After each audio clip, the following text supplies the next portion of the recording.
February 1944. 15,000 feet over the North Sea. The Lancaster shuddered as cannon fire ripped through its tail. Metal screamed. Plexiglass exploded outward in a storm of shards. Hydraulic fluid sprayed across the rear turret, instantly freezing as it met the air rushing past at 200 miles an hour. Sergeant James Ward felt the shock before he heard it. The pressure vanished from his turret like a lung collapsing. His oxygen line was gone. The perspex dome that sealed him from the night had been punched open. Wind howled through the jagged frame, tearing heat from his body faster than his electrically heated suit could replace it. The rear turret was no longer a fighting position. It was a coffin with guns. Ward was 22 years old, raised in a Nottinghamshire mining town where men learned early that machines could fail and still be coaxed to work. His father had repaired engines underground with wire and cloth when proper tools weren't available. Ward had grown up watching broken things kept alive through stubborn improvisation. Now he was alone at the back of a bomber, staring into a freezing void. The intercom was dead. The turret's hydraulics were gone. The gun still worked, but the turret could only be rotated by hand now, the crank stiff and resisting every turn. His heated gloves were losing power. Frost crept across his fingers. Without oxygen, he had maybe 15 minutes of useful consciousness. The bomber stream pressed on. 400 RAF Lancasters were crossing into German airspace tonight, headed for Brunswick. Engine plants, artillery works, rail yards. The arithmetic was well known. For every 100 bombers that crossed the coast, a dozen would not return. Everyone on board carried that number silently, like a second heartbeat. Ward forced himself to breathe slowly. Panic used oxygen. Panic wasted time. He checked what remained. For Browning machine guns, operational. Ammunition, 3/4 full. Manual traverse, stiff, but functional. Turret dome, destroyed. Oxygen, gone. The cold was already clawing through his flight suit. Exposed skin at this altitude froze in seconds. His breath crystallized in front of his face.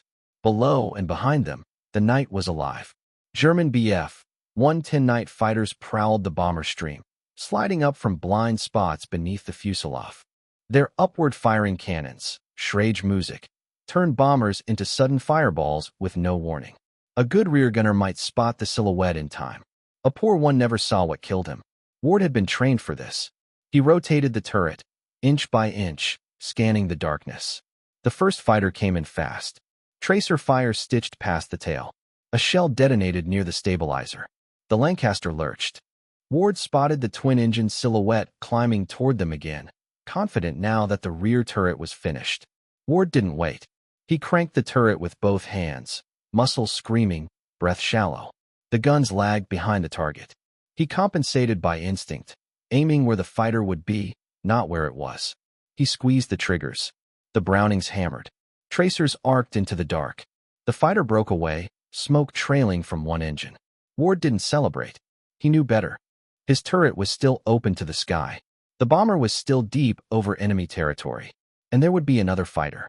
Ward reached down and opened the small emergency toolbox bolted beside his seat.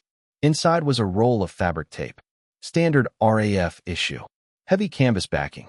Rubberized adhesive. Used for temporary repairs. Patching torn control surfaces, sealing leaks, reinforcing fabric skins. It was not designed to hold against freezing wind at altitude.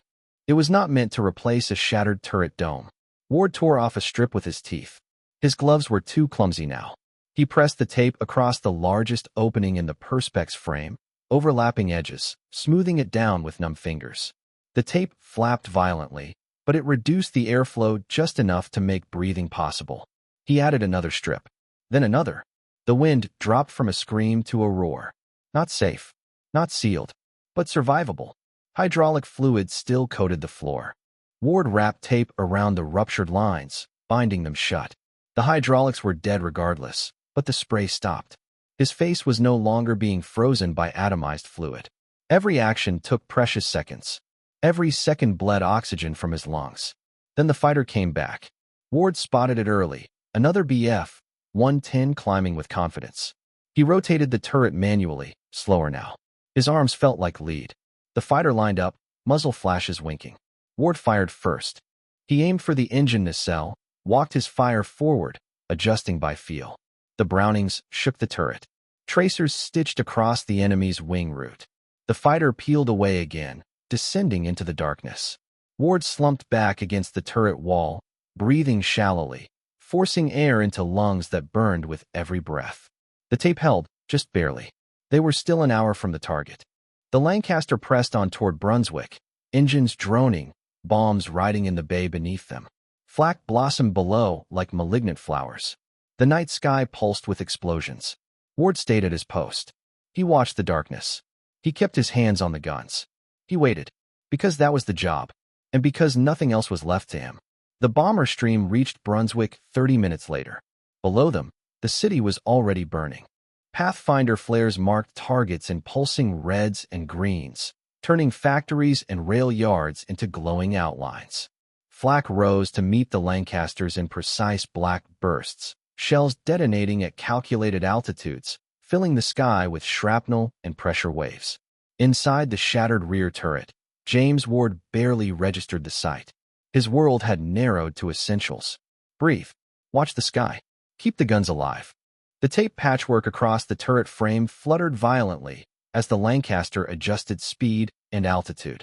Each time the pilot throttled forward, the wind pressure increased, trying to peel the fabric loose. Ward pressed it down with his palm, adding another strip where the adhesive began to fail. The rubberized glue was stiffening in the cold, losing its grip. Without oxygen, his thoughts came in fragments. He fought to keep them ordered. Hypoxia was insidious. It didn't arrive like panic. It crept in quietly, slowing reactions, dulling judgment, making obvious dangers seem distant. He checked the ammunition again. Still enough, if he made every burst count. The bomber jolted as the bomb doors opened. Ward felt the vibration through the airframe. Moments later, the Lancaster grew lighter as 7 tons of explosives fell away toward the burning city. The pilot turned for home. Speed increased. The wind surged. The tape screamed as it strained against the airflow. A corner tore loose.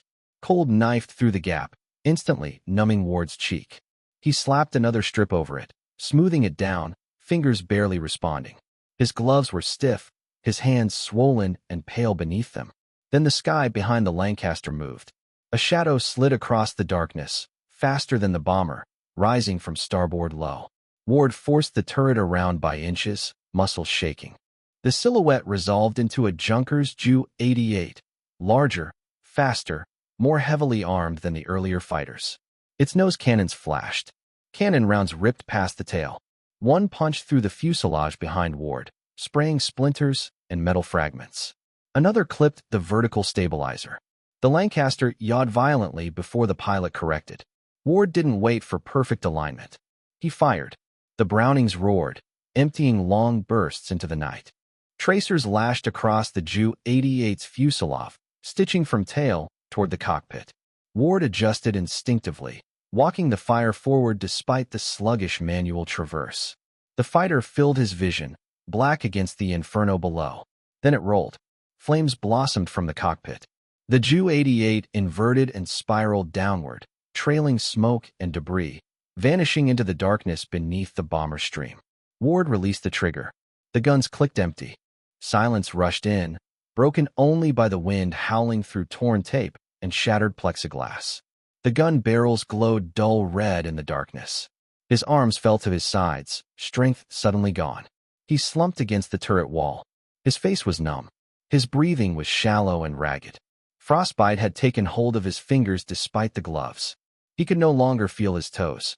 But the sky behind them was empty. No more fighters came. The Lancaster droned westward, back toward the North Sea. Dawn crept slowly across the horizon, turning the darkness to gray.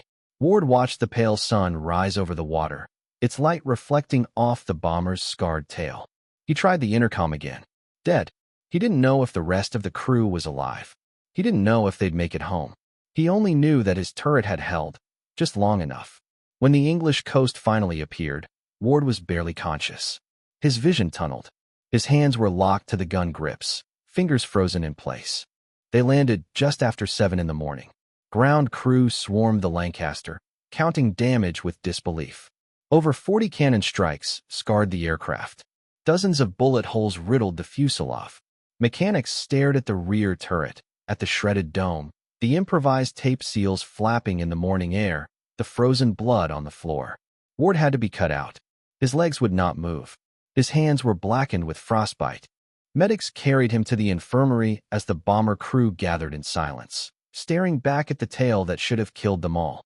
That afternoon, an intelligence officer took Ward's statement. 2 confirmed kills. 1 BF-110. 1 Ju-88. Both destroyed after the turret was effectively gone.